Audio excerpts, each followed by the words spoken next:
Lord, dalayan ko ang message na to ay tungkol sa mga mahihinang matatakutin, takot tumanggap ng responsibility sa mga maya't maya ay fail, dalas bumabagsak. Lord,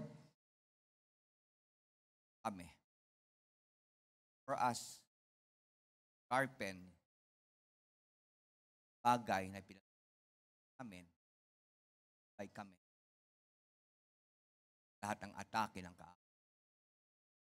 Magbukas ka ng makaisipan, maghati ka ng kauhawan amin.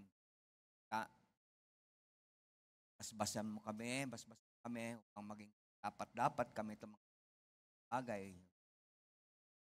Recognizing, Lord, ang salita mo, itong main authority, ang Bible mo. Ang mga nag-humble, danan, ang pangako na tapat mo kaming patatawarin at ay pagbigay ka rin po ng kagalingan, Panginoon, dahil ang work sa dalawa po yan, forgiveness and amen. God, salamat. Tangin, kami, amen. Ang mensahe na ating tatalakayin this morning is keeping spirituality. Lahat magsabing spirituality. Healthy. And hindi sapat na maging healthy ka. Pero ma-effective. Ganun din naman, no? Dahil na katawan, walang saysay na healthy ka, pero wala kang ginagawa. So, naka-emphasize po rito, it's sapat na maging healthy spiritually, but likewise, dapat may paggagamitan. Sabi mo katabi mo, may paggagamitan dapat. So, effective. Sa Acts 20 verse 28, look after yourselves. Everyone, the Holy Spirit has placed in your. So, makita natin dito, na sarili, bakit? Bakit mo kinakailangan gawing healthy sarili mo? Both physically, of course, spiritually, dahil may pinagkatiwala ang Diyos sa atin. And God cares for them. Kasama diyan anak mo, kasama mo asawa mo, lang mo, doon sa workplace mo, diyan sa school. Be like shepherds, God's church. It is a flock He bought the blood of His own Son. Kaya ako'y naniniwala pagka naiintindihan nyo ito, lalo pagka naging sensitive ka sa Holy Spirit at yung tema na hinahatid, Holy Spirit. Pag-iibang tingin mo sa kasamahan mo sa church. Kaya ang Bible lang naturo, kung gagawa ka rin ng kabutihan, mas malaki dapat kabutihan binibigay sa kapatiran.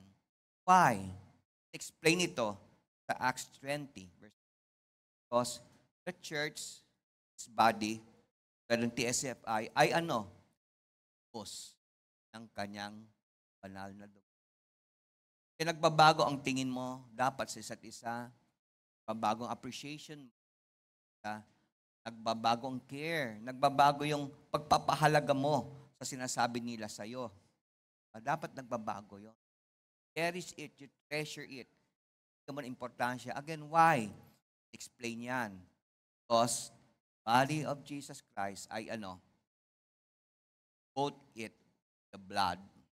1 Timothy 4:16, Amplified Bible Version, pay close attention to yourself. At magsabing to yourself. Titigan mo sarili mo. Kasya pa ba yung damit na yan sa'yo? So, sumisigaw na. Concentrate on your personal development. So, yun ang dahilan kung bakit napayo ni Pablo kay Timothy. Oy, Timothy, dumadami na bilbil mo. Ang laki na ng tiyan mo. Parang iba ka na. Kaya sabi rito, pay attention to yourself.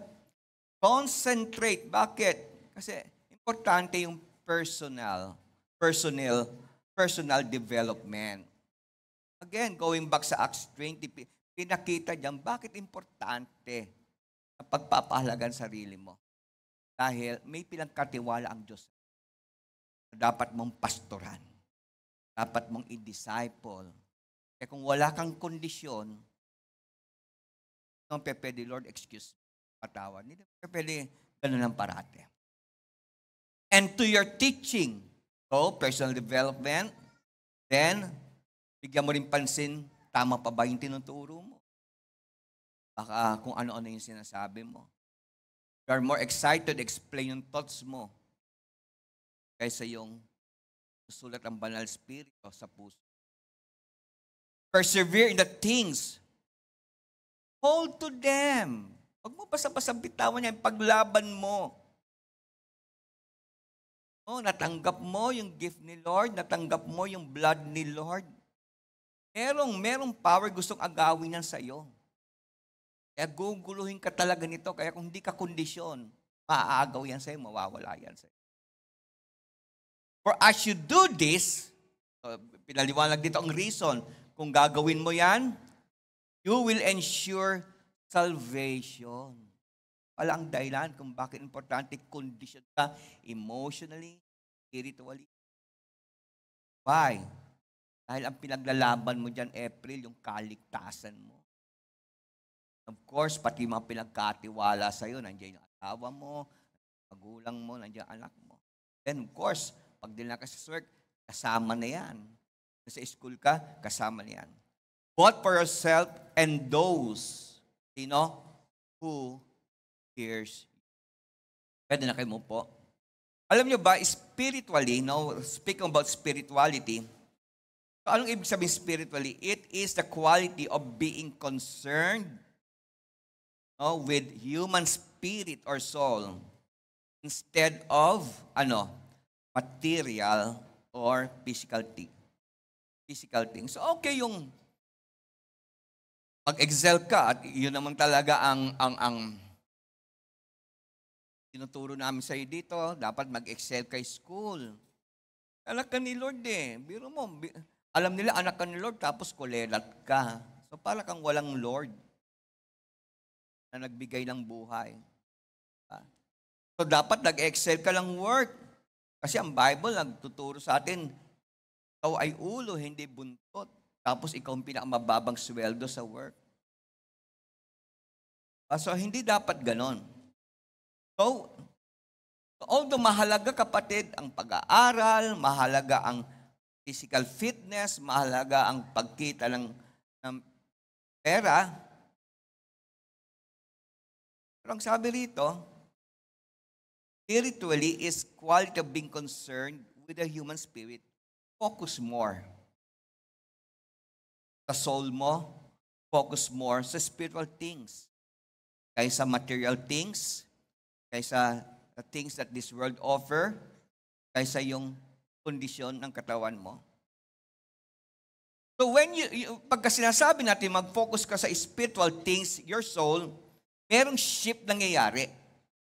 There's a shift in priorities which allows us to embrace our spiritually quality more profoundly. So anong ibig sabihin profoundly? It is something that you show great knowledge or insight. So nagkakaroon ko ng deep appreciation sa kahalagan, bakit importante malim ang relationship mo kay Lord, bakit importante yung pagbabasa ng Bible, bakit importante to take up responsibility, hindi takas ang takas. Alam nyo, pag-isipan nyo ito. Kasi na-encounter ko ito madalas. Ang kaaway, marami siyang way para busalang ka. Maraming siyang way para i-chain ka at hindi ka maging effective. Ang isang way na ginagawa ni Satan ay pagka ikaw nagtuturo ng Word of God, itatanim niya sa isipan ng mga tao, arin dyan kamag-anak mo, na ginajudge mo sila. Judgmental yan si ganito, judgmental yan si sister, judgmental. And ang problema, ibubulong niya pa nila sa iba. So, ang purpose ni Satan dyan, using yung mga iba-ibang tao, itikom ang bibig mo. Kasi isipin mo, nako, baka matisod ito, baka ma-open to, baka sabing judgmental ako. So yun ang purpose sa Satan. Kaya pagka ikaw nakakarinig ano, huwag mong patulan yan. Mas makinig ka sa pinapagawa sa iyo ng Panginoon Diyos. Preach the word of God. No matter kung sino man nasasaktan. Kasi mas alam mo, kailangan nila yun eh. Isa pang strategy na ginagawa ni Satan at marami siyang kinakasagkapanan para sirain yung purpose mo sa Kingdom Lord. Kung hindi ka maging wise, papatulan mo. Ano ibubulong ng kaaway? Pilit ka dyan sa church. Walang pilitan.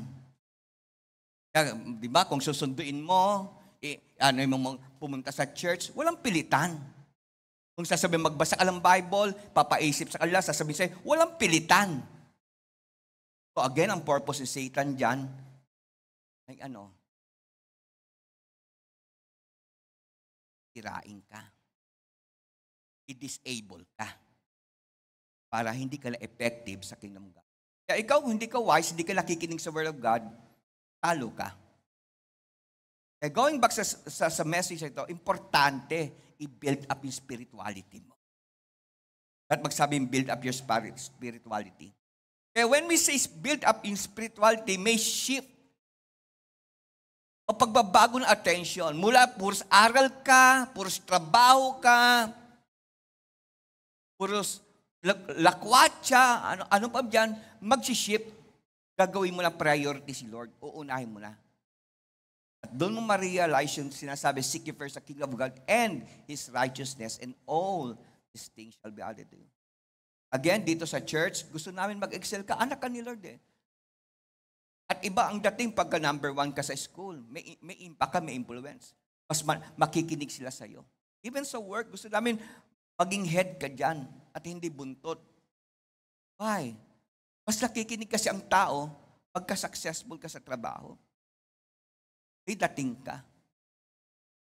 Pero hindi yun ang main goal natin.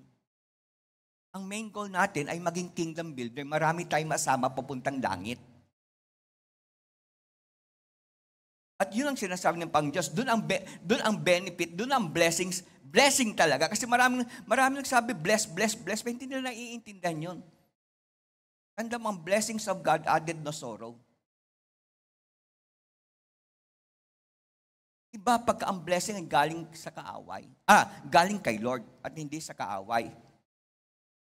Kasi pag galing sa kaaway, hindi bless yan, riches yan. Pero galing kay Lord, masasabi mo talagang blessing.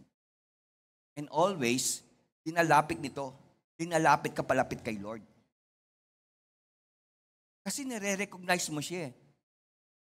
Kaya ang tao pagka gumagamit ng salitang blessing pero lumalayo kay Lord, blessing yan. Trap ni Satan yon. Binibigyan ka pera para lumayo ka kay Lord. Gets nyo? So ano ang blessing? Nagpapalapit kay Lord. Nagiging kingdom builder ka. Kasi you recognize galing kay Lord yan. Can you say amen? So nagbabago, nag-shift yung priorities. Mula sa iba, going sa things from God. So when you say shift of authorities, naiintindihan mo na para saan yung ginagawa mo. Para saan yung pag-aaral mo. Bakit ka nag-aaral mabuti? It is because gusto ko maging effective sa kingdom of God. Bakit gusto mong kumita ng malaki? It is because gusto ko malaki ang share ko sa kingdom of God. Nagbabago. Nagbabagong pananaw mo, nagbabagong appreciation mo, nagbabagong priorities. So katulad, gusto ko ipakita yung ang similarity ng pag-iingat sa katawan at pag-ahasa natin sa spiritual being natin, ang soul. So bakit importante na kondisyong katawan natin? Ako, 65 na yata. Magsi-66 ako this year. Kasi nisikap ko araw-araw. Kung ma-miss ko man yan, 3 araw sa isang linggo. Una, exercise ko, stretching muna. Stretching yan, bending. Tapos jumping jack, 170 yan. Pagkatas ng jumping jack, kapatid, upo ako sa upuan, tapos itatas ko pa ako para tangko. Tapos push up. Tapos dumbbell. Yung dumbbell ko, dumbbell actually yung tripé na yon. Mga 7 uri paggamit ng dumbbell. So bakit ko ginagawa yon? Although, hirap na kasi iba yung lakas ko nung bata ako eh. Kasi gusto ko maging effective ako. Gusto ko tumagal pa gamit ni Lord sa akin. Kung pwede pa ba yung katawan ko? Yung kain.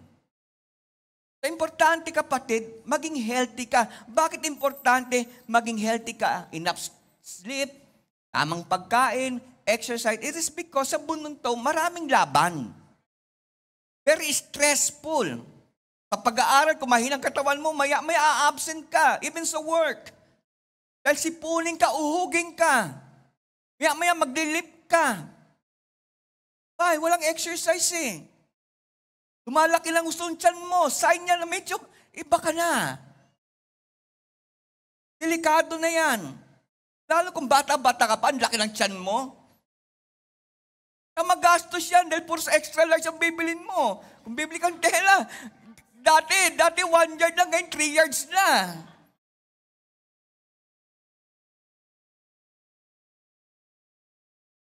Then of course,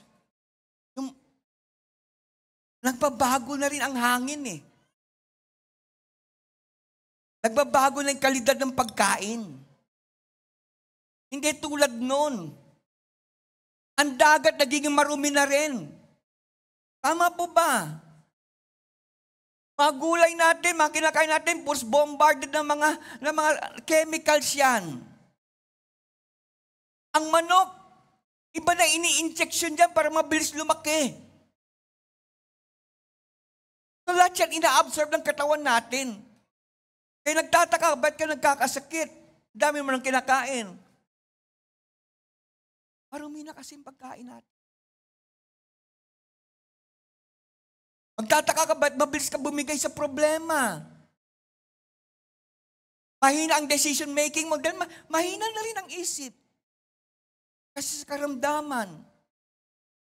Puros cholesterol ng katawan mo. Biro mo kapatid, frozen na yung utak mo ng cholesterol. Fats, kaya hindi ka mapag-isip ng maganda. So naiintindihan niyo mo bakit mahalagang physical fit tayo, healthy tayo? Importante yan sa pag-iisip. Importante yan sa decision making. Importante yan para malabanan mo, ma-stressful at ma-pressure na nangyari sa paligid. Amen po ba? Same thing sa spiritual. Importante, kondisyon tayo. Dahil maraming pagsubok. Ang kaaway, talagang trabaho niya, sirain ka. Sirain yung anointing ni Lord sa'yo. Sirain yung dugo ni Lord sa'yo. Sirain yung calling sa'yo, kapatid. Ang world, grabe ang tukso niyan. Maya't maya, may temptation darating sa atin. Gugulin yung utak mo. Ang dami itatayom sa utak mo. Mabigat ang laban. Kung mabigat ang laban sa physical world, mas matindi ang laban sa spiritual world. Kasi yung physical world, kapatid, yung paging healthy katawan mo, dating ang time, mabubulok din naman yan pag namatay ka. Tama po ba? Lupa rin ang pupuntahan yan. Pero yung spiritual natin, dalawang pupuntahan yung impyerno at langit. Kaya kung hindi mo iingatan yung spirituality mo, yung soul mo, sayang.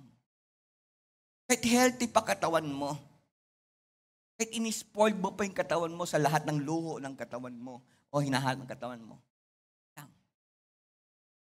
Nandyan ang temptation, nandyan si Satan, nandyan ang world, and even utak natin, minsan number 1 kalaban natin, sarili natin eh. Nandyan mga pagsubok, nandyan persecution, nandyan mga problema sa loob ng family, mga misunderstanding. Maraming masasakit na pangyayari, kapatid, sa spiritual life natin. And usually, kapatid, nasasaktan ka sa mga tao na talagang minahal mo. Experience ni Lord yan, kaya mangyayari din sa atin yan. Ngayon, kung mahina yung spirituality mo, yung relationship mo kay Lord, madali ka ma-open, madali ka masaktan, madali ka magtampo. So, ng churches, maraming problema yan. Parang hospital kasi ang church. There are times, meron tayong mga conflict, mga misunderstanding. Kaya kung mahina ka, spiritually, ma-open ka maya-maya kay pastor, ma-open ka maya-maya sa mga kasama natin dito. Gustong-gusto ni Satan yan, trabaho ni Satan yan eh. Ma-open ka, matisod ka, masaktan ka. Kaya kung hindi ka is condition spirituality, sayang. Sayang ginawa ni Lord sa krus. Sa krus para sa iyo. Trabaho ni Satan sirain ang testimony mo. Kasi gusto niya kapatid, mga tao na nakakilala sa iyo, ang tingin nila sa iyo, sinungaling yan, hipokrito yan, hindi totoo yan. Kaya kung mahina ka spirituality mo, mahina ang relationship mo kay Lord, stay ka. Fight for your testimony. Fight for your relationship. How? Ito yung pag-aaralan natin this morning. So sa text na ating nabasa, sa scriptures na ating nabasa, nandiyan yung paalala ni Pablo sa ating lahat na we should care for a relationship sa ating Diyos para mag-grow tayo. Aber, matutuwa ka ba sa baby? Kapag ang baby magsalita, siyempre utal-utal, matutuwa ka doon? Di ba matutuwa ka? Kasi normal lang sa baby. Meron siya, dati walang yan. Di ba matutuwa? Ay, meron siyang first word. Kahit medyo mali pa. Ang tanong ko sa inyo, 20 years old, ganun pa rin salita niya, matutuwa ka ba? Try mo nga, Jomel. Kapatid, nakakatawa. Pero yun ang tingin ng world sa atin. Yun ang tingin ng kapitbahay sa atin. Yun ang tingin ng mga kasamahan natin sa bahay na alam nila matagal ka na yung Lord, pero kilos immature ka pa spiritually. Ang desisyon mo, puros taliwa sa gusto ni Lord. Hindi sila matutuwa. Mawawala ang respeto nila sa iyo. Kaya ito yung papaglaban natin. Lord, hindi masasayang ang dugo. Pumatak sa krus para sa iyo. Dapat yan parating sa mind natin. Kasayangin. Hindi ko kasayangin. Ang ganda lang inawit natin kanina, no? Parang sa Tagalog, manginig ka na hindi ka nanginginig. Ba yung awit kanina? Try mo nga na huwag ka manginig na nanginginig ka.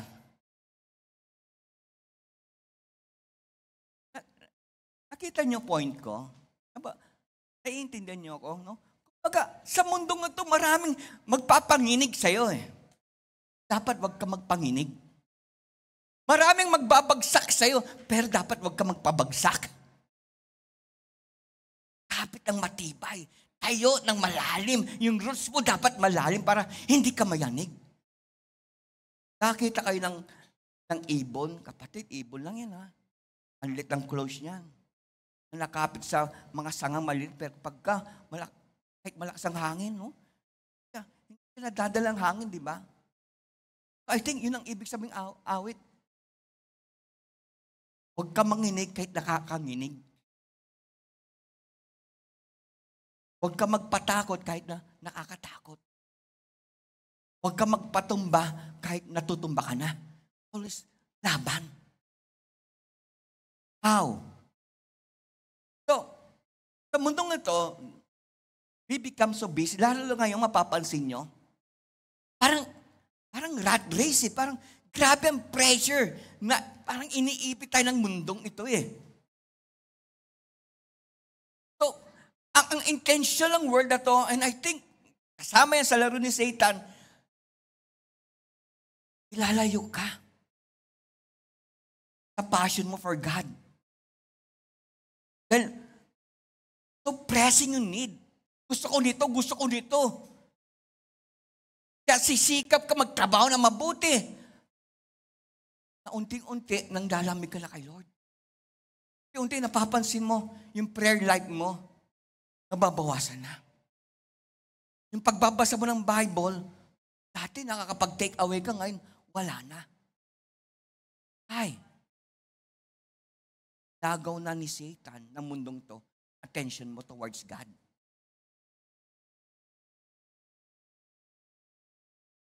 So, the demand, yung needs, kapatid, yung tawag ng mundo, it's so demanding that it will take you away sa love mo kay Lord. Pipilitin kang ng presyo sa paligid na bibitawan yung mga pinagkatiwala sa inyo ng Panginoon. At hindi ang laban, kapatid. At hindi.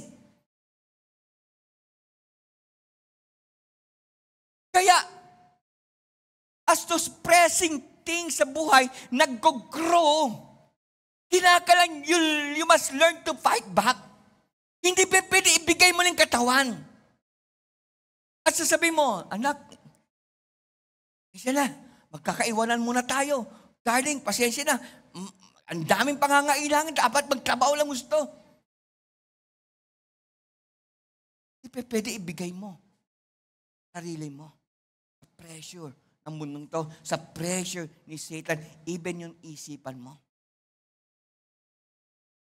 You have to fight. You have to resist. Alam nyo, hindi kaya ipaliwanag yung benefits na maririp mo ngayon, bukas, sa mga panahon darating at sa eternity kapag ka matindi ang relationship mo kay Lord. Kapag ka priority mo ay spiritual growth mo. It is endless. Grabe kung nabasa mo yung Psalm 136, yung binasa ko yung kanina, 26 verses yata yon. Grabe. Give thanks. Mula verse 1 hanggang dulo, halos yun ang paulit. Give thanks. For, bakit? O nabasa niyo ba? Anong dahilan? Dahil ang katapatan, ibig ng Pang-Diyos ay forever. At in-state doon yung mga ginawa ni Lord sa Israel. Kaya yung take away ko doon, tinatanim ni Lord na mabuti sa ating isipan. Alam man nang mangyari sa buhay mo, huwag mawala yung thankfulness, huwag mawala yung gratefulness. Kasi hindi lang ngayon mo makikita ang kabutihan ni Lord. Hanggang eternity yan. Kaya it is boundless, no? Yung benepisyo na matatanggap mo. Huwag mo sukatin ang pag-ibig ni Lord sa nangyayari sa iyo ngayon. Normal lang, marami tayong paglalabanan ngayon. Normal sa mundong ito, habang nandito ka, maraming problema, maraming pagsubok, may karamdaman, may mga misunderstanding, pero huwag mong sukatin ang pag-ibig, Lord, sa mga nangyayari sa iyo ngayon. Can we say amen? It can provide a sense of purpose and belonging. You see, kapatid, no? Pero pagka hindi mo interest anything about God, feel mo parang labas ko lang buka ng church eh. Parang hindi ka kasama. Parang iba ka. You don't feel that sense of belonging. Tama ba ako sa body, Lord? Delikado, baka pag tumutong trompeta, walang mangyari. Paiwan ako. So it can provide a sense of purpose. Kaya iba yung lumalalim kapatid sa spirituality. They want to accomplish yung purpose nila. Hindi inconsistent. Consistently, at magsabing consistently. Ano pa, kapatid, malalim ang ugnayan mo kay Lord, malalim ang relationship mo kay Lord. Number 1 siya sa buhay mo, it makes you calm. It helps you feel calmer. Relax lang. Hindi ka natatakot. Nakita niyo ba si Pedro? Balikan lang natin yan. Story yun. Nung nakatingin siya kay Lord, parang ikaw nun, nung nakatingin ka kay Lord, wala kang takot, dire-diretso lang lakad mo. Pero, nung inago ng world nito, inago ni Satan yung pansin mo, nag-umpisa kang takot, alala. Pansin mo, pulubog ka na sa relationship kay Lord. And instill hope when things are not going how you want them to. Sabi ni Wester yun. Basahin natin ulit. It can provide, speaking about spirituality, it can provide a sense of purpose and belonging, help you feel calmer and more mindful, and instill hope when things are not going how you want them to. So yung pagiging spiritual mo ay mayroong malaking connection ito sa pagiging connected mo kay Lord. So kung connected ka kay Lord, you become sensitive sa mga bagay patungkol sa Kanya. So pagka naging sensitive ka sa mga bagay patungkol sa Kanya, dahil connected ka, ito yung pasimula ng pagiging fruitful mo.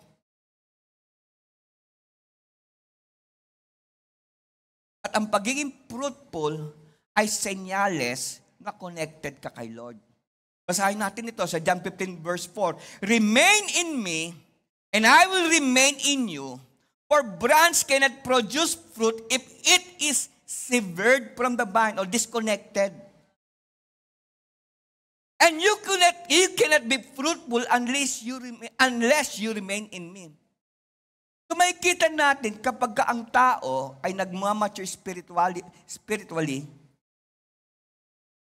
nagbe-bear fruit siya. Hey, gising kapatid. Senyales yan. Bakit? Ang liwanag sinabi ng Bible. Kaya ang tao hindi nagbubunga, disconnected siya kay Lord eh.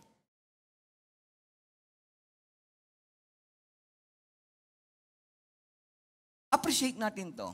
Dali natin sa isang ina. Pansinin niyo kapatid yung mga napaaga yung pagbuntis. Emotionally, hindi pa sila develop. Physically, hindi pa masyado na-develop yung katawan nila.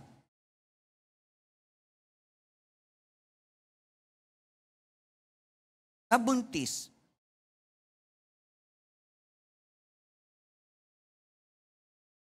Natin life natin, not to judge, di ba?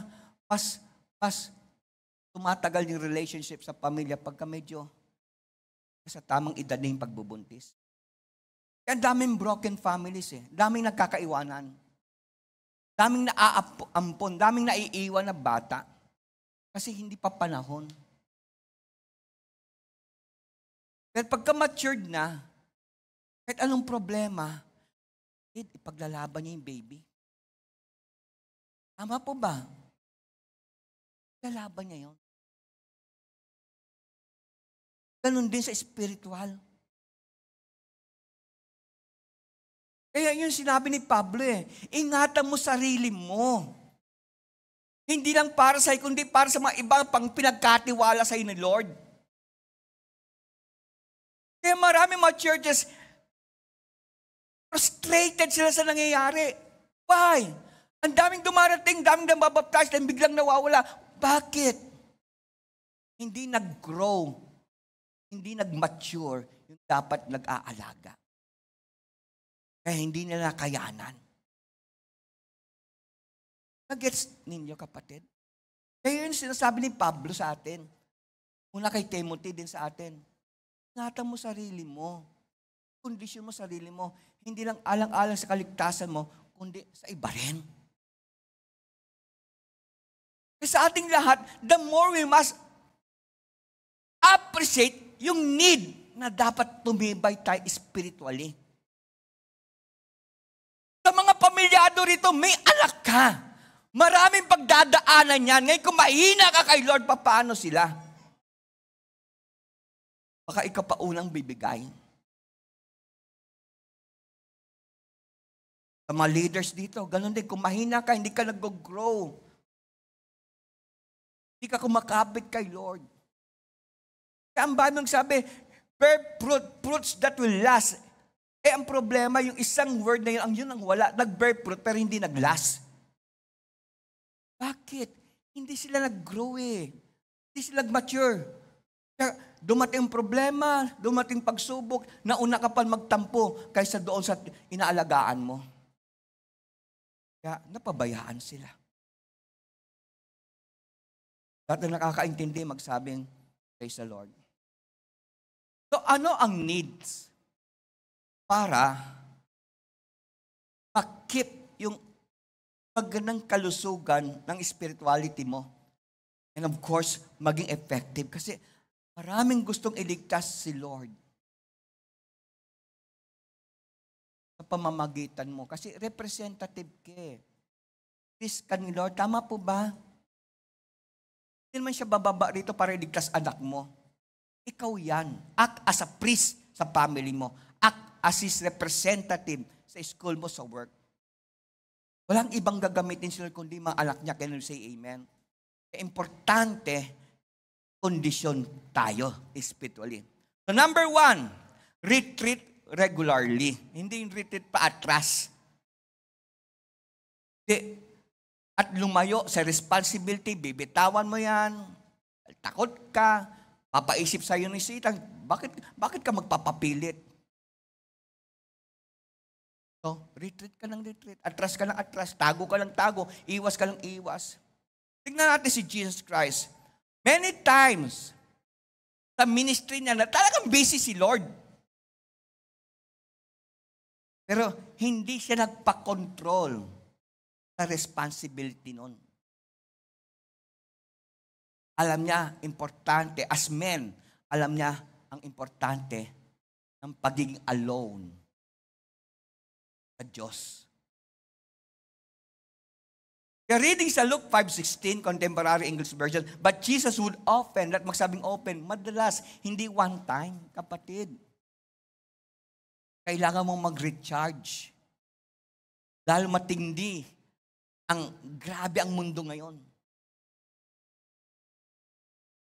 Grabe yung hinahanap ng tiyan mo. Gusto nito parating foods. Grabe.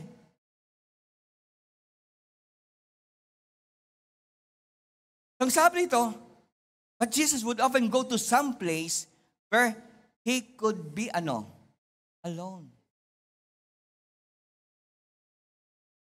And pray.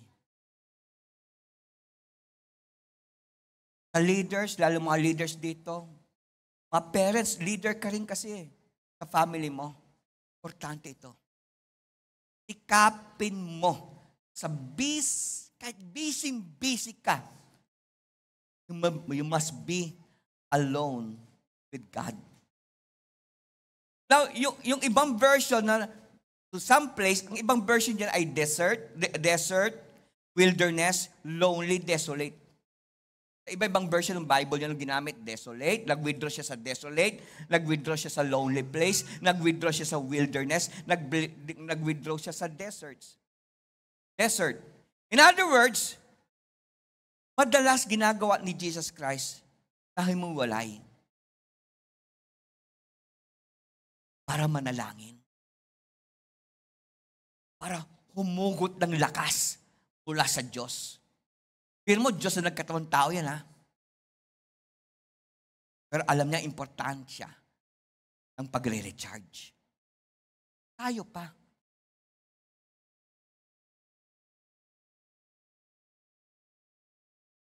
Di pwede, kapatid.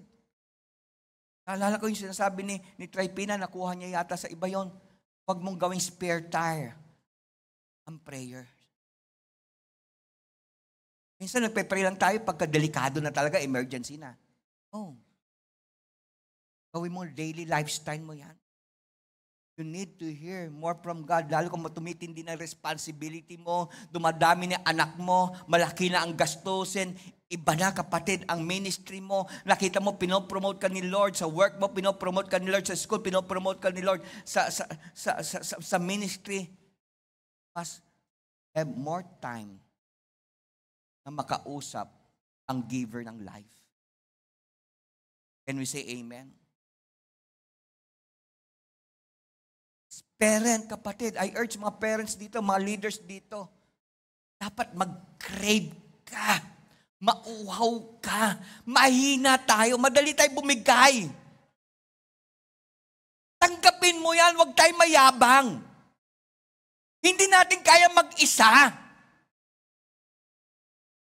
Kahit marami ka ng alam. Baka mas marami pa rin alam si Satan sa'yo. Sa mga salitang pang Diyos. Kita mo, nung tinukso niya si Jesus Christ, puro word of God ang kinote niya.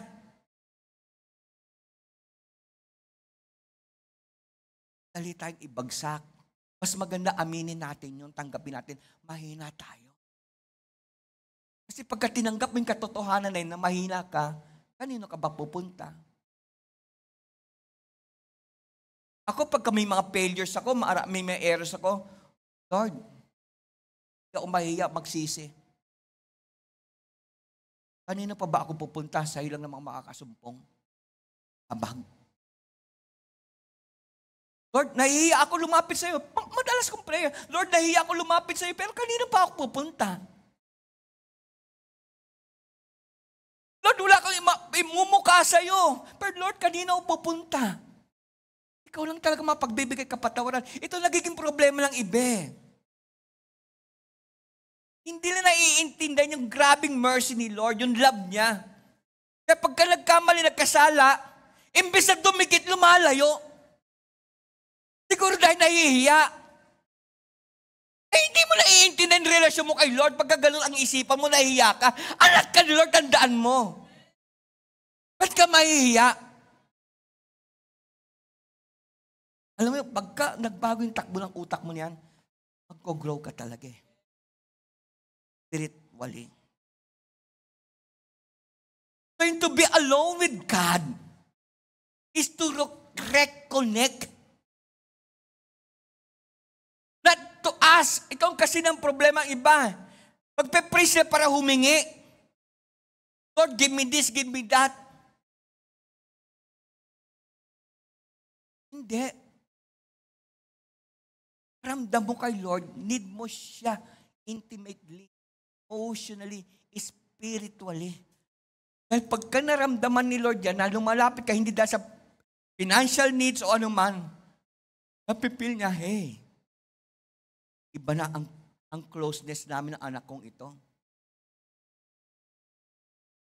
Kaya kita niyo si David, ang sabi niya, I was glad when they say unto me, let us go. Kaya alam niya, kanina pa siya pupunta, mahina siya eh. Inner siya eh. Kaya pag kami nagsabi, ay simba tayo. Dapat ganun tayo. Hindi lalayo, hindi magtatago. Kasi alam mo, kanino ka ba papupunta? Wala naman. Huwag naman sana mangyari sa ating kapatid, sinasabi ng maraming tao, kahaba-haba ang prosesyon. Panding pala, pahihirapan sarili mo, direkta na kagad. Diba? Huwag na magkaroon maraming detours. So, anong kinakailangan gawin mo? Meron ako, A, B, C. Mga 7 yun. Na ibibigay sa inyo, paano kayo mag-reconnect kay Lord pagka kayo nagre-retreat? O, nananalangin. Una-una, pagka kayo nananalangin, thank God. Wag yun, Lord, pahingin ito. Pasalamat ka muna. Kapag nagpapasalamat, hingi na kaagad. Ang sabi sa 1 Thessalonians 5:17, never stop praying. Verse 18, be thankful. Kailan? Pag meron lang ba? Ang sabi diyan, in all circumstances. Lahat ng kalagayan, matuto ka magpasalamat. For this is God's will for you. For you who belong to Christ Jesus. So, ang sinasabi sa ating Thessalonians, lahat ng connected kay Lord, lifestyle nyo yan na magpasalamat. Can you say amen? Can you say, naiintindihan nyo ba sinabi? Lifestyle talaga ng anak ni Lord yan na marunong magpasalamat in all circumstances.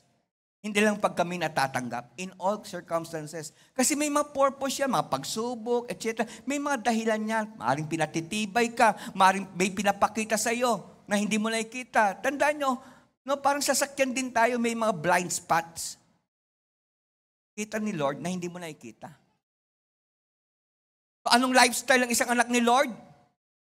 Marunong magpasalamat. Kaya dito, minsan maganda magkakasubukan tayo, no? Magbigay ka. Pag hindi nag-thank you yan, huwag ka magdamdam. Isipin mo lang, hindi anak ni Lord yan, hindi marunong magpasalamat. Sa church, maraming ganyan. Hindi marunong magpasalamat. Para bang sa kanila, ang lifestyle, inaabutan sila.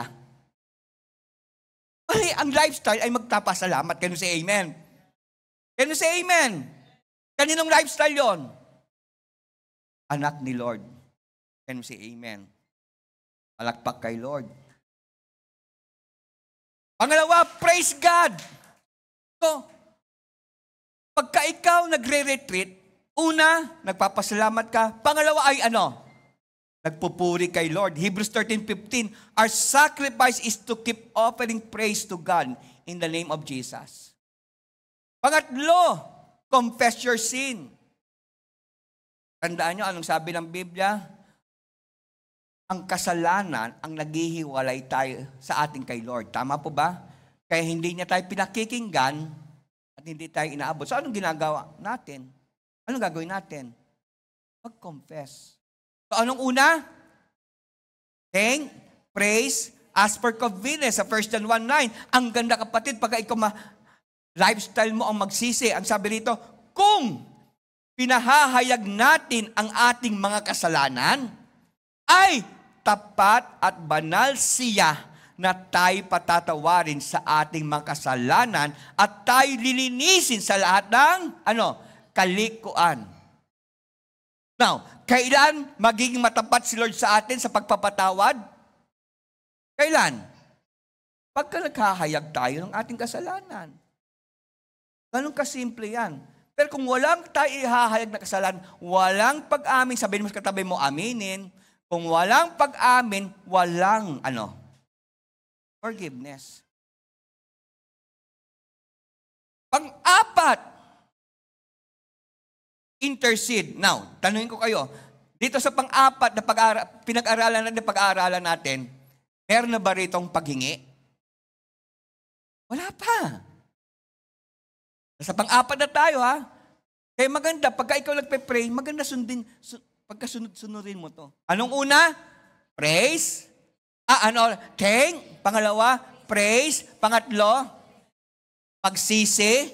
Pang-apat, intercede. Anong ibig sabihin intercede? 1 Timothy 2:1. Ulang-una nga sa lahat ng mga bagay. First of all, parang ganon, ay inaaral ko na manaing, manalangin, mamagitan at magpasalamat patungkol sa lahat ng mga tao. So, anong sinasabi sa atin ng prayer rito? Pagka ikaw nagre-retreat, one-on-one kay Lord, pag-pray mo muna iba, bago sarili mo.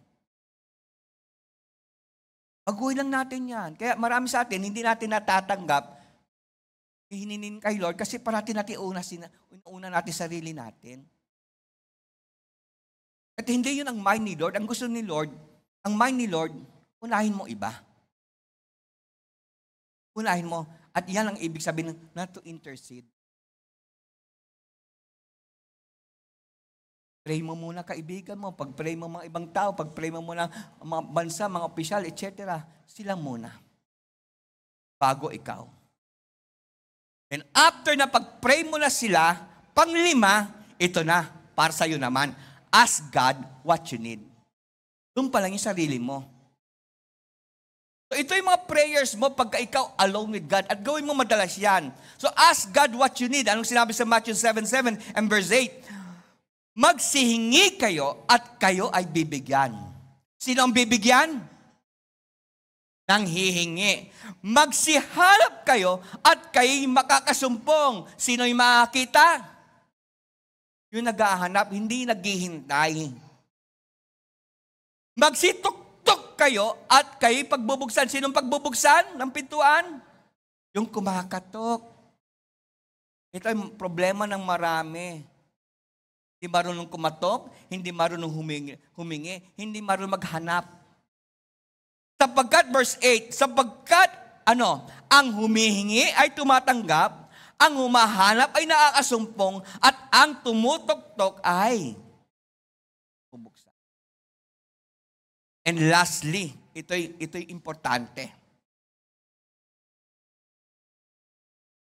Pag-anim pa lang, anim lang tayo, Brad. Hindi, meron pa pala isa, sorry. Pang-anim, wait upon God. Ito yung sakit ng marami. Kasi nagmamadali, naiinip agad. Hindi marunong mag-wait kay Lord. Kaya nag-pray nga, pero pinungunahan si Lord. Tutan, nanalangin ka na rin naman. Wait upon God. Sa Isaiah 40 verse 30, uunawain natin na mabuti yan. So, Isaiah 40 verse 31, but those who wait for the Lord, ay they expect, look for, and hope in Him. Ito yung kagandang pagka marunong mag-wait. Natututo kang umasa, natututo kang mag-expect, at natututo kang to hope, umasa, at maghintay. Will gain you strength. So those who wait ay nagkakaroon ng lakas. Kaya kita mo yung mga mahihina spiritually, usually mga impatient yan eh. Hindi tumibay ang pakpak nila spiritually. Kasi impatient sila. Naiinip. Pagka hindi lumating tulong kay Lord, ayoko na magsimba. I love ni Lord. At kung hindi dumating answer ni Lord, paraan na nilang ginagawa nila. Alam natin, pagkaparaan natin, maraming problema yan. Pagaling paraan ni Lord, can you say amen? So those who wait upon the Lord, ano ang resulta? They gain new strength. They renew their power. They will lift up their wings. At lalo sila naging close to God. Nabasa nyo? Nakita nyo? So yung mga taong patient and waiting for God, ito yung mga taong nakakadikit talaga kay Lord. Nakaka-approach sa throne of grace at iabot ni Lord yung scepter of righteousness. Okay, sabihin mo lang kung anong gusto mo. Ang problema sa ating kasi, naka-pray ka na. For example, ito yung throne ni Lord. Nandito yung seat of mercy, nandito habag, nandito mga manifold grace of God. So, nag-retreat ka kay Lord, nanalangin ka. Okay, sabi ng Bible, dapat magpasalamat ako.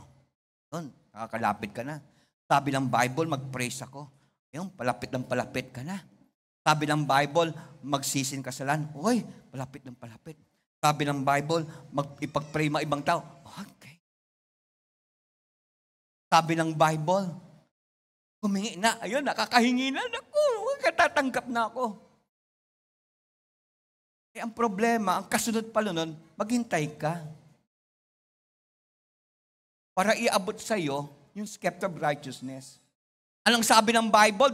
Those nakakahintay ay they will rise up close to God.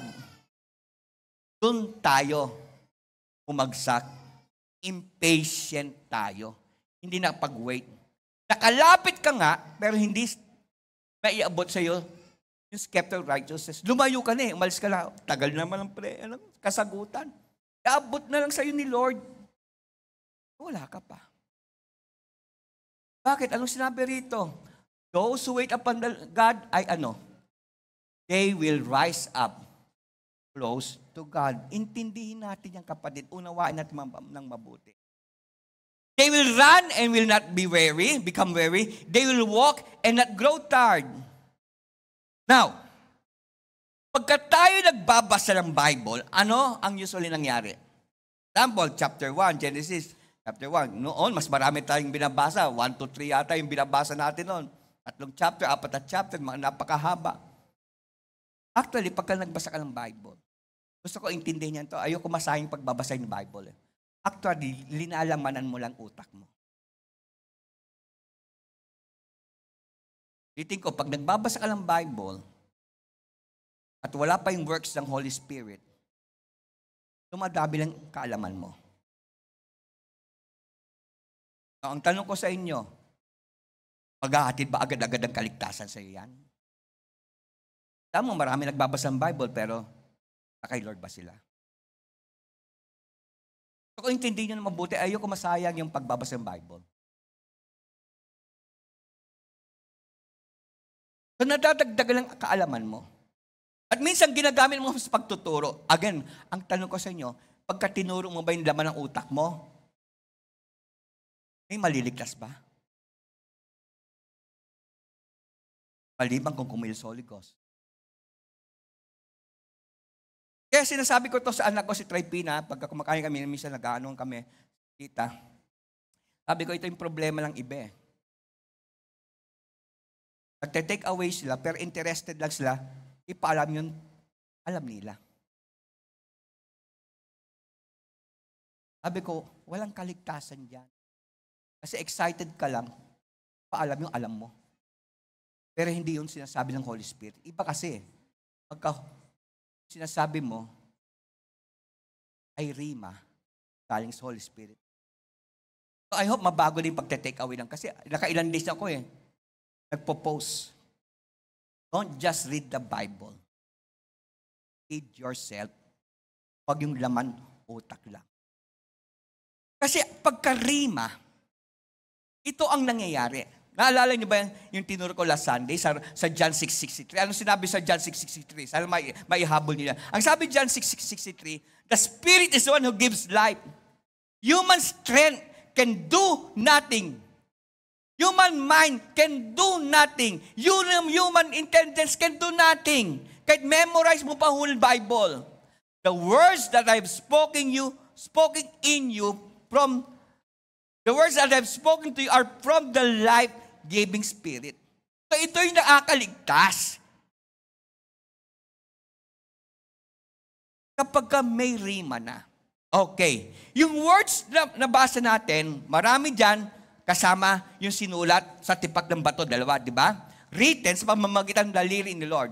At marami dyan, sinulat mula sa kamay ng mga writers. Tama po ba? Pero ang rima, yan ay mga, ang rima, salita ng Holy Spirit yan na hindi nag-uupo sa Bible. But, hindi niya sinusulat ito sa utak mo. Sinusulat ito sa puso mo. Gets ninyo? Hebrews 8:10, basahin natin to. For this is a covenant that I will make with the house of Israel after those days, says the Lord. I will imprint my laws upon their minds, even upon their innermost thoughts and understanding, and engrave them upon their hearts. Ito yung hihintayin nyo. Tawag doon rema. Kaya di ba, may iba nagbabago ng pagte-take away. Napapansin nyo dati. Ganitong sinasabi sa chapter, ganito sinasabi. Grabe.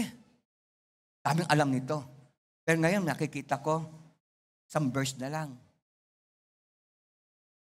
Rima tawag doon.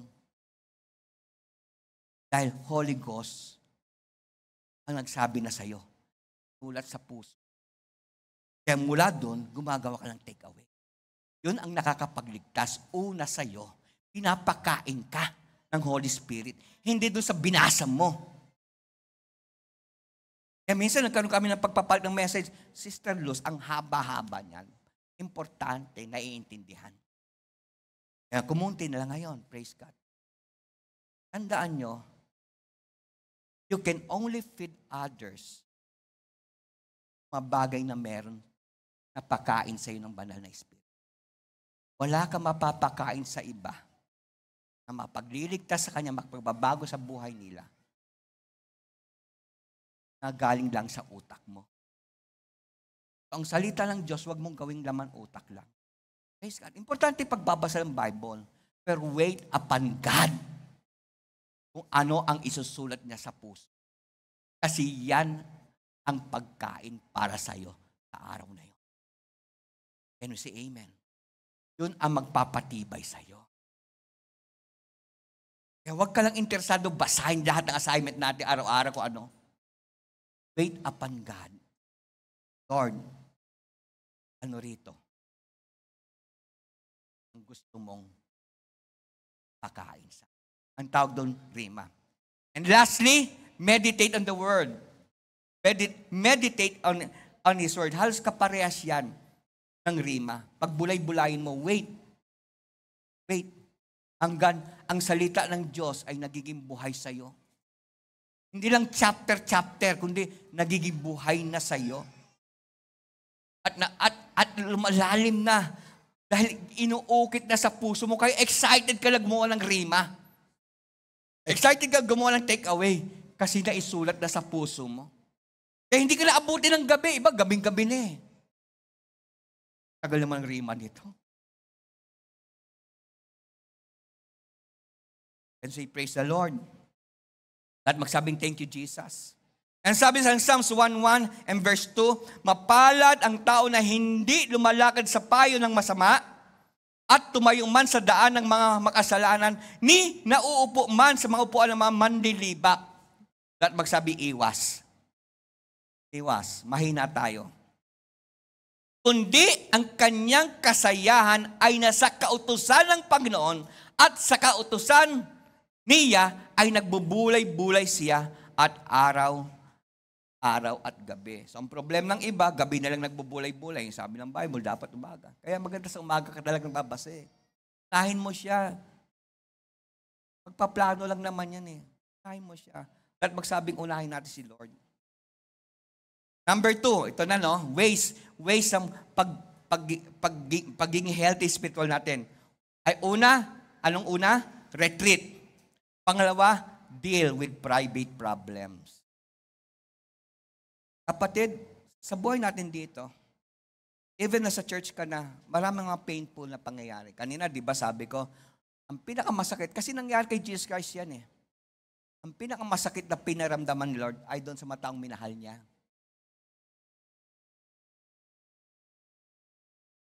Mangyayari sa atin lahat yan, may experience niyo yan.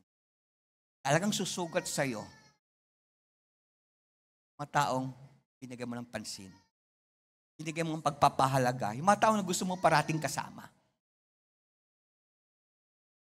Tandaan nyo, parati ko sinasabi to sa mag-ina, kay Pina, huwag mong i-lift up yung pains.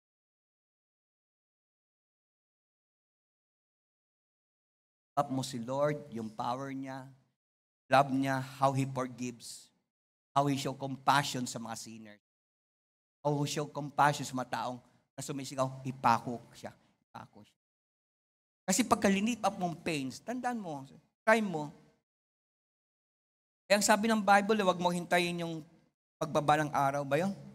Ako magpatawad. Try mo nga, katabi mo asawa mo. Grabing away nyo. Matutulog kayo. Kaya nyo yun? Kasi magkatabi kayo. Kaya nyo yun? Hirap, di ba? Ganun din kay Lord. Sige nga, mag-pray ka, pus ka hurts, pus ka pain, pus ka galit, pus ka gigil. Sige nga, ang Bible nagtuturo sa atin, kapag kami kakagalit, iwan mo muna yung handog mo sa altar. Punta mo yung kaaway mo para bugbugin. Pagkatapusan na kayo, no, hindi. Pag-ayos. Kasi hindi rin acceptable kay Lord yan eh. Kaya, you cannot grow spiritually kung ang parati mo imamagnify yung pains, yung hirap.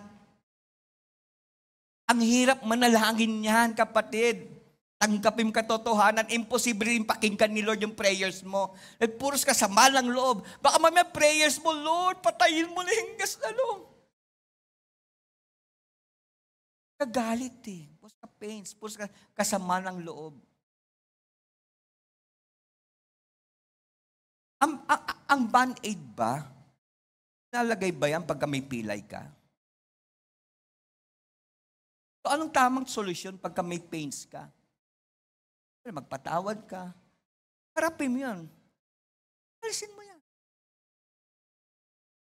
Ganda, kausapin mo. Sir, tampo ako sa'yo. Kaya nagpautang eh. Pag-ayos. Tawa mo. Usap kayo. Paliwanagan. Pag-pray mo siya. At magpa-pray ka rin. Grabe, pagka natuto tayo sa ganyan. Let go mo. Mga pains sa buhay mo. Then, ang prayers mo magiging katanggap-tanggap. Number 3, para mag-build yung spiritual life natin, replenish through relationship. Kapatid, kailangan natin kaibigan. Kailangan mo family mo. Kailangan mo asawa mo. Alam mo ako, siguro kung wala, kaya mas naiintindihan ko bakit si Dita binigay sa akin eh. So, maraming girls noon kasi papo o noon eh, ngayon lang talaga nasira. All the girls I've known before. Pero hindi ako nagbilang ng boyfriend. Ng girlfriend. Nabisto tuloy ako. Hindi ako nagbilang. Alam mo, there's something kay Lita. Alam niyo yung comedian na artista, yung babae, yung may kaso. Ang pangalan niya, may kaso ngayon. Rupa. Tapos meron pang isa, parang utal-utal magsalita. Itbulaga yata siya noon, yung babae, basta babae yun. Ganun siya magsalita. Parang natural na nila yun. Matatawa ka na lang. There's something sa asawa ko na pagka nagsalita, matatawa lang kami mag-typin. Kaya siya pala binigay ni Lord sa akin. Na nandito pa rin ako sa ministry. Of course, number 1 si Lord. Pero importante yung relationship. Tanda mo dapat, meron kang inaatrasan pagka mabigat na laban. At yung dapat inaatrasan mo, hindi yung mga tao na lalong ilalayo ka kay Lord. Kaya need mo yung family mo. Huwag mo sirain yung relationship mo sa family mo. Mag-invest ka sa good relationship. Kailangan mo asawa mo. Kailangan mo children mo. Kailangan mo parents mo. Huwag mo i-isolate sarili mo. Sila yung aatrasan mo eh. Sa Bible, merong refuge, city of refuge, di ba? Pagka nagkakasala, doon ka muna. Pagka may napatay ka, doon ka muna. Hanggang sa lumipas at namatay yung nagdidemanda sa'yo. Ang problema kasi ng iba eh, hindi sila nakapag-build magandang relationship sa mga tao na alam nila na lalo magpapalapit. Problema, lumalayo sila doon sa mga taong ganon na magbibigay ng magandang advice. Build relationship sa right people. Can we say amen? Tayo naman magulang, dapat ikaw naman maging matibay kapag kita mo yung karelasyon ng anak mo ay nagpapalayo sa anak mo, warning sign na yan, red flags na yan. Hirap sa atin, hindi tayo natututo eh. Kaya imbes na kakapagsalba ka ng family mo, nakakawasa ka ng family mo. So sa atin, importante yung relationship. Lahat magsabing, importante relationship. Right relationship. Lahat magsabing right relationship. Ang right relationship mo, family mo. Importante family.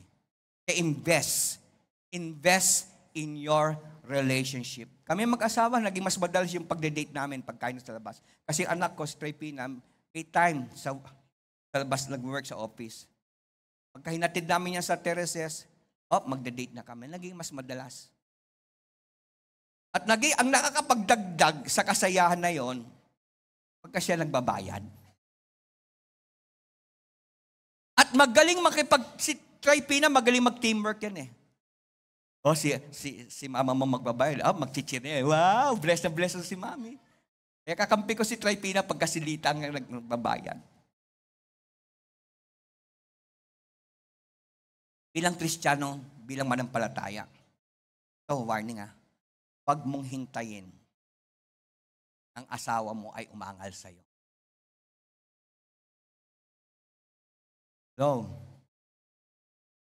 Patungkol sa marriage. Huwag mong hintayin anak mo mag-complain sa'yo. Pag dumating yung matindi na, grabe na, wasak na talaga. Ang hirap na i-mend yun.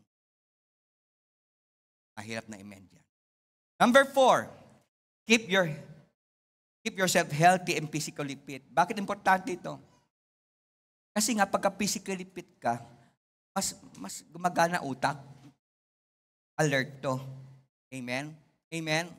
The best gift you can give to those who follow you is for you to be a healthy leader. Kaya lalo mga mabibigat na pinagkatiwala rito, wag mahina ka, wag ka maging uhugin. Pagka leader ka tabi mo, sabi mo, wag kang uhugin ha. Wag kang ubuhin. Kasi may mga leaders tayo rito, ubuhin, uhugin, sipunin. Hindi ka maging effective. Merong busan virus. Hindi nga, totoo yan. Alam niyo, pagka naiintindihan niyo, importante kayo, pagkukondisyon kayo, yun ang nasa isip ko, importante ako sa TSFI. Sino rito nakapag-jumping jack na 170, and push up pa, tas dumbbell pa. Ang dumbbell ko, 7 klase. So, Jomel, dati kasabayan ko mag-ano to eh. Wala na, palagay ko, wala na to. Baka isang ikot lang to sa Neapolitan, bigay na to eh. Labas na dila nito. Kasi totoo yung kapatid, gusto ko lang mag-honest. Gusto mo maging effective leader ka, kondisyon ka spiritually. Can you say amen? The best gift you can give to those who follow you is for you to be a healthy leader. Remember that it's easier to love when your heart is full and healthy.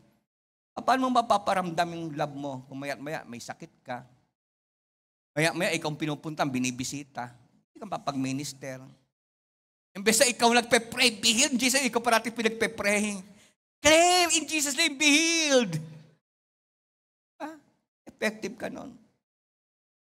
Our aim isn't just to accomplish tasks, but to bear fruit that remains and glorifies the Father. 5, worship with your spiritual family. Dito lang ako magtatapos.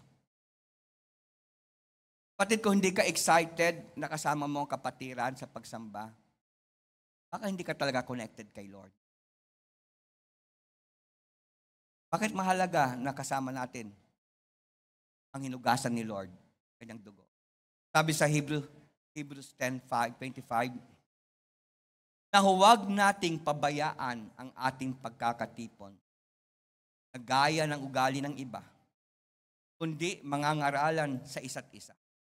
At lalo kung inyong namamalas na alalapit. Manhid na lang kay Lord, mga taong hindi na-recognize, malapit na talagang dumating kayo. Palagay ko, yung mga tao na yung manhid. At tayo rito, palagay ko, alam natin, malapit naman tayo.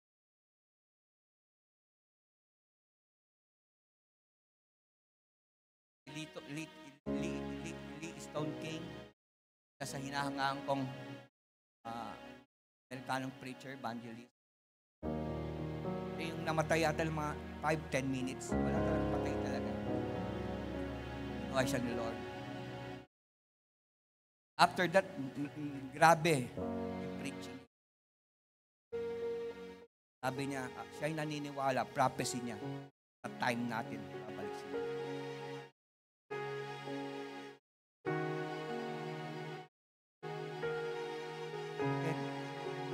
Huwag natin ugaliin na may news natin mga gawain. Kasi dito nagpapalakasan tayo. Nagpapaalalahanan tayo. Ang pinakamaganda kapatid kung humble ka, nakikita mo problema mo yung blind spot. Minsan pagka tayo, yan, tulad si Jason Sinas, magaling mag-drive yan, hindi yan nababangga, hindi yan nagagalusan. Kaya tulad ko, lalo pa atras, kailan ko pag-guide. Kasi may mga bagay hindi ko nakikita eh. Asawa ko yung tiga-guide. Tawag doon blind spot. Sa spiritual life, marami tayong blind spot. At minsan ayaw natin tanggapin yan. Oy, tatama ka na. Mababangga ka na. Ayaw natin ganun. Saan natin maririnig yun? Sa gandong pagtitipon.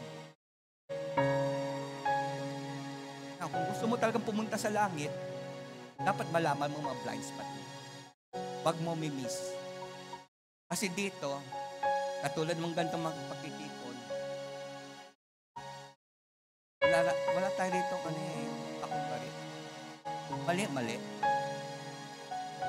Ibibigay sa yung tamang gamot na kailangan. Amen po ba? Hindi yung, ano ba tawag doon? Hehelehin ka. Natin ugali yan manghele. Gusto natin lahat tayo makarating sa langit. Yun naman dito hindi nagkamali. Ay kapatid, kung alam niyo lang Pasko, mukhang mabait lang ako, mukhang actually doon sa trabaho namin mag-asawa, tawag nila father ako. Father Nick. Sabi kong kalokohan.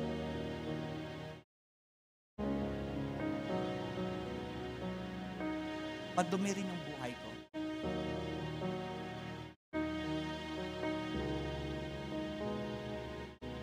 Kaya kung sasabihin nyo, magaling lang magsalita yan kasi maayos ang buhay niyan. Kapatid, biyaya lang ni Lord kaya ako nakakatayo dito.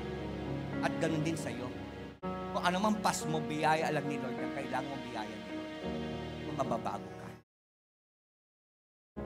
Kaya mababago ka lang kung connected ka kay Lord. Kaya mo si Amen. Kahit anong sakit naririnig mo rito sa church, kahit nasusugatan ka na sa Word of God, kailangan natin yan. Stay connected.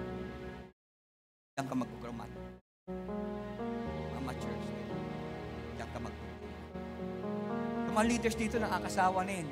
Dadating ang bunga, mawawala. Why? Start to feed things na sinulat ng banal na Espiritu. Kasi yun talaga nagbibigay. Hindi yung laman utak lang. Kasi marami dyan, mas marami pang laman na Word of God kaysa atin. Matatalino sila. Pero look at your life. Gusto natin kapatid yung mga pagliligtas. Starting kayo ng magbasa ng rima nyo, starting tonight. Dahil alam ko, hindi nyo alam. Sa puso. Sinulat mismo. Let's worship God. Let's worship